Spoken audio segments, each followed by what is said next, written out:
বাইকে 2 ঘন্টারও বেশি টাইম লাগে। তো বাড়ির মধ্যে ঢুকে আসতে লোকের ছোট তাহলে হয় কোনো। Hello everyone, good morning. আমি অনুমিতা, ব্লগার অনুমিতাতে তোমাদের সবাইকে জানাই অনেক ভালোবাসার অনেক স্বাগত। আই হোপ তোমরা খুব ভালো আছো আর সুস্থ আছো। সকালবেলা উঠে দেখো এই যে আমার ভান্ডারটা আজকে ভাঙতে হলো। আর এই ভান্ডারটার নিচের দিকে যদিও একটা ছিদ্র করা আছে, তাই বলে যেন কেউ ভেবো না যে এই ভান্ডারটার মধ্যে থেকে টাকা বের করে নিয়ে যাবে। কাছে দূরে যে যেখান থেকে আমার ভিডিওটা কন্টিনিউ করছো সবাইকে অনেক ভালোবাসার অনেক স্বাগত জানাই। আমার এত সুন্দর সুন্দর কমেন্টের জন্য তোমাদেরকে অসংখ্য অসংখ্য ধন্যবাদ জানিয়ে ছোট করব না। এইভাবে তোমরা আমার পাশে থেকো আর আমার সাথে থেকো। তো রেডি হয়েছি, রেডি হয়ে এখন জিনিসপত্রগুলো মেলে দেব, মানে যে জামা কাপড়গুলো আছে সেগুলো হচ্ছে মেলে দেব। প্রচুর হাওয়া হচ্ছে, সাথে কিন্তু রোদ্দুরও আছে, সেই জন্য ভাবলাম যে জিনিসপত্রগুলো মেলে দিয়ে যাই। কারণ এখন একটু যাব ব্যাংকে। অনেক দিন ধরেই ভাবছিলাম ব্যাংকে যাব, কারণ আমার ব্যাংকের বইটা না ফ্রিজ হয়ে গেছে, সেই জন্য। তো আজকে আমি তোমাদের বেশ কিছু কমেন্টের রিপ্লাই দেব। আর সকালবেলা উঠে ভান্ডারটা কেন খুলতে হলো বলো তো? আসলে টাকার না প্রচণ্ড ক্রাইসিস চলছে এবার, যার জন্য কিন্তু ওর মধ্যে যে কটা টাকা ছিল তো প্রায় 500 টাকার মতো হয়েছিল। তো সেইগুলো নিয়েছি, ওটা হচ্ছে নোট, আর খুচরোগুলো রেখে দিয়েছি। তো সেই জন্য নিলাম। আর দেখো এখন জিনিসপত্রগুলো মেলে দিয়েছি। তো এতটাই হাওয়া হচ্ছে, ভাবছি যে পড়ে যায় কি না।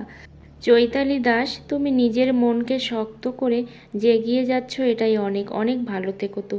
তুমিও অনেক ভালো থেকো, আর এইভাবে আমার পাশে থেকো, আমার সাথে থেকো, যাতে করে আমি মন শক্ত করে এগোতে পারি। তো একটু রেডি হলাম, আর রেডি হয়ে বেরিয়েছি। এখন যাব হচ্ছে হিঙ্গলগঞ্জ। তো আমাদের এখান থেকে অনেকটা দূর, প্রায় কিন্তু বাইকে 2 ঘন্টারও বেশি টাইম লাগে। তো হিঙ্গলগঞ্জ যাবো বাবা, ওই যে দেখো, সেই জন্য বেরিয়ে পড়েছি। আর অনেকটাই কিন্তু বেলাও হয়ে গেছে। ভেবেছিলাম হচ্ছে 9টার দিকে বের হব, কিন্তু 9টার দিকে আর বের হতে পারিনি। সেখান থেকে বাজে হচ্ছে প্রায় 11টার কাছাকাছি এখন। তো আমার একটা অ্যাকাউন্ট বই ছিল, সেই অ্যাকাউন্ট বইটা হচ্ছে ফ্রিজ হয়ে গেছে, অনেক দিন আগে ফ্রিজ হয়ে গেছে, প্রায় 6 মাস 7 মাস হয়ে গেছে ফ্রিজ হয়ে গেছে। কিন্তু হচ্ছে বইটাকে আনলক করা হয়নি, মানে আনফ্রিজ করা হয়নি। তো সেই জন্য যাচ্ছি, জানি না কি হবে না হবে সেটা জানি না, কিন্তু যাচ্ছি। চলো যাওয়া যাক। যে রাস্তার উপরে চলে এসেছি, আর দেখো নদীতে কিন্তু এখন ফুল জোয়ার।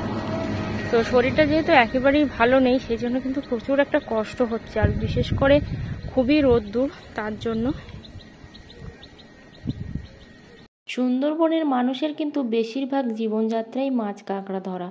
ওখানে দেখো একজন বয়স্ক মানুষ, একদমই বয়স্ক, কাঁকড়া ধরার জন্য কিন্তু দোন পেতেছে।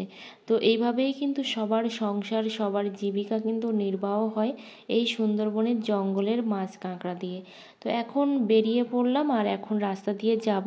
আর যেতে যেতে তোমাদের কিছু কমেন্টের রিপ্লাই করব। প্রান্তিক বিশ্বাস, খুব সুন্দর ভিডিও দিদিভাই, একটু অপেক্ষা করো, সব কিছু ঠিকঠাক হয়ে যাবে। আজমা অনেক লাভ পাঠিয়েছে, অনেক অনেক ভালোবাসা রইল। এইভাবে সবাই ভালো থেকো। দুলাই সিং, মন খারাপ করো না, অনেক ভালোবাসা রইল তোমার জন্য, অনেক অনেক ভালোবাসা। অমিয় কুমার মিশ্র, আমি একদিন নিমন্ত্রণ পাবো? হ্যাঁ অবশ্যই, এরপরে একদিন মাছ রান্না করে সবাইকে নিমন্ত্রণ করব। এটা হচ্ছে দুলদুলি খেয়াঘাট কিংবা ফেরিঘাট। তো আমার সত্যি এখনও পর্যন্ত কিন্তু সবার সামনে ভিডিও করতে ভীষণই লজ্জা করে। তো এই যে লুকিয়ে চুরিয়ে একটু আমি ভিডিও করি। আর এই যে নদীটা দেখতে পাচ্ছ, নদীটা যেহেতু এখন জোয়ার, সেই জন্য কিন্তু প্রচুর জল হয়েছে। ব্যাংকের এখানে এসে গেছি, রাস্তায় কিন্তু 2 ঘন্টা টাইম লেগেছে, তারপরে কিন্তু ফাইনালি ব্যাংকের এখানে এসে পৌঁছালাম। কত দিন আগের বই আমার, এই বইটা না প্রায় 11 সালের দিকে খোলা ছিল। তো সেই সময় থেকে এই পর্যন্ত। এইটা হচ্ছে হিঙ্গলগঞ্জ কালীবাড়ি। প্রচুর ঘুরেছি একটা সময়, কারণ 3টে বছর তো এখানে হোস্টেলে থাকতাম। তো এখানে কলেজও আছে, তো সেই হোস্টেলে থাকতাম বলে প্রচুর এখান থেকে ঘোরাফেরা করেছি। আসলে সব কিছু নিজেদেরকে করতে হতো, আবার কিন্তু বিকাল 5টার মধ্যে কিন্তু সবাইকে ঘরে ঢুকে যেতে হতো। এই হচ্ছে ব্যাপার। তো এখন যাচ্ছি বাজারের দিকে, দেখা যাক। বাজারের দিকে যাব একটু কিছু কেনার জন্য। প্রচুর জল উঠেছে, যেহেতু এখন গোনমুখ চলছে সেই জন্য কিন্তু নদীর জল উঠেছে। আর তোমাদেরকে নদীটা আমি দেখাতে পারলাম না, কারণ প্রচুর জল, বাইকটা আর যাবে না সেই জন্য, কারণ তার পাশেই কিন্তু বাংলাদেশ বর্ডার এই নদীর পরেই। তো এখান থেকে আমি একটা ডিও নিয়েছি, আর একটা ভেবেছিলাম ফেস ওয়াশ কিনবো, কিন্তু কেনার হলো না। কি আর করব, পাওয়া গেল না, সেই জন্যই কিনতে পারলাম না। ঠিক আছে। তো দোলাই সিং, তোমার ভিডিওর ফার্স্ট দৃশ্য দেখে মন ভরে গেল বোন। আর অনির্বাণদা একদম ঠিক কথা বলেছেন, তুমি অবশ্যই মেনে চলার চেষ্টা করো। হ্যাঁ, অবশ্যই কিন্তু চেষ্টা করছি যে মেনে চলার। সুধা ধীবর ঠিক করে খাবার খাও, নিজে সুস্থ থাকলে সব কিছু ধারণ করার ক্ষমতা থাকবে বলে আমার মনে হয়। শরীরের যত্ন নাও দিদিভাই। অনেক অনেক ধন্যবাদ। বাড়ি চলে এসেছি, অনেকটা জার্নি করে, অনেকটা কষ্ট করে তারপরে বাড়ি চলে আসলাম। অনেক কিছু শেয়ার করাই হয়নি তোমাদের সাথে। তো এখানে একটা কাঁচা ডিম দিয়েছি, আসলে সেদ্ধ ডিম ছিল না দোকানে। আর নিয়ে এসেছি একটা বিরিয়ানি। আমি তো একদমই রাজি ছিলাম না বিরিয়ানি নেওয়ার, কিন্তু হাজব্যান্ড বলল যে না ঠিক আছে নাও না, এতবার বলছি যখন নাও, তো সেই জন্যই নিয়েছে।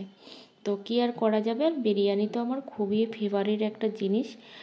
তো অনির্বাণদা লিখেছে ওই শঙ্কর মাছ মাংসের মতো মশলা দিয়ে রান্না করবে, ওতে আলু দেয় না। আমি মে মাসে দেশের বাড়ি গিয়েছিলাম, প্রায় 850 গ্রাম মাছ কিনেছিলাম।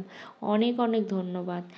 সুপর্ণা লিখেছে তোমার বাড়ি কোথায় গো দিভাই, বিয়ে কয় বছর হলো? তো আমার বাড়ি হচ্ছে সুন্দরবনের একটা প্রত্যন্ত গ্রাম কালীতলাতে। আর আমার বিয়ে হয়েছে 5.5 বছর, এখনও হয়নি, তবে 5.5 বছরের মতো। ঠিক আছে। তো বুঝতে পারলে। রকমারি ব্লগস তো সব সময় আমাকে কমেন্ট করে মন শক্ত করো মানা, মন শক্ত করো। এভাবে সবাই পাশে থেকো, সবাই সাথে থেকো। আর অনেকের কমেন্ট কিন্তু আমি পড়তে পারিনি, তোমরা কেউ রাগ করো না। আস্তে আস্তে কমেন্টগুলো না আমি দেখতে পাই না মাঝে মধ্যে, মানে কখন যেন ভ্যানিশ হয়ে যায়, কি করে হয় সেটা জানি না। তো প্রচুর কষ্ট হচ্ছে। গোপাল সোনাদের জন্য 2টো ড্রেসও কিনেছি, সেটাও তোমাদেরকে দেখাতে পারিনি, কারণ সামনে যেহেতু জন্মাষ্টমী, আমি তো আর এবছর জন্মাষ্টমী করতে পারছি না। তো সেই জন্য খুব খারাপ লাগছে যে আমি 3 বছর জন্মাষ্টমী করেছি, এবছর পারলাম না করতে। তো সবার রইল আগাম শুভেচ্ছা জন্মাষ্টমীর জন্য।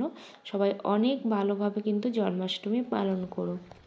তো এখন যাচ্ছি আমি জল নিতে। এই যে আমাদের কিন্তু জলের লাইন দেয়নি, কেউ কখনো এই দিকের মানুষ স্বপ্নেও ভাবেনি যে বাড়ি বাড়ি জল আসবে, কারণ এতটাই জলের কষ্ট এই দিকটাতে, কারণ জল পাওয়াই যায় না।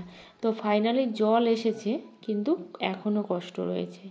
তো এখানে দেখো, তোমাদেরকে আমি দেখাবো কাঁকড়া ধরে কিভাবে ওরা বাঁধে, সেটাই তোমাদেরকে দেখাবো। তো কাঁকড়া তো আমি ধরতেও পারবো না, আর আমি কাঁকড়া তো বাঁধতেও পারবো না, কারণ আমি কাঁকড়া খাই না কেন জানো তো, কাঁকড়া আমি কাটতে পারি না বলে।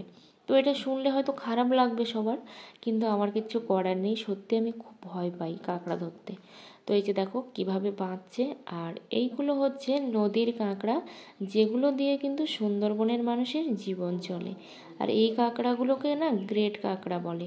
তো এই কাঁকড়াগুলোর দাম নাকি 350 টাকা করে, মানে এখন কমে গেছে, 350 নয় 500 করে। তো এখানে দেখো আমার হাজব্যান্ড জল ভরছে, আর এই একটা দিদি হচ্ছে এই বাড়িরই বউ। তো জল ভরছে, আসলে উঁচু করে করে জল ভরছে, যেহেতু নিচের গামলাতে অনেক দাম কত করে? 500 টাকা। যাও 500 টাকা নাকি, বলবে 1000 টাকা।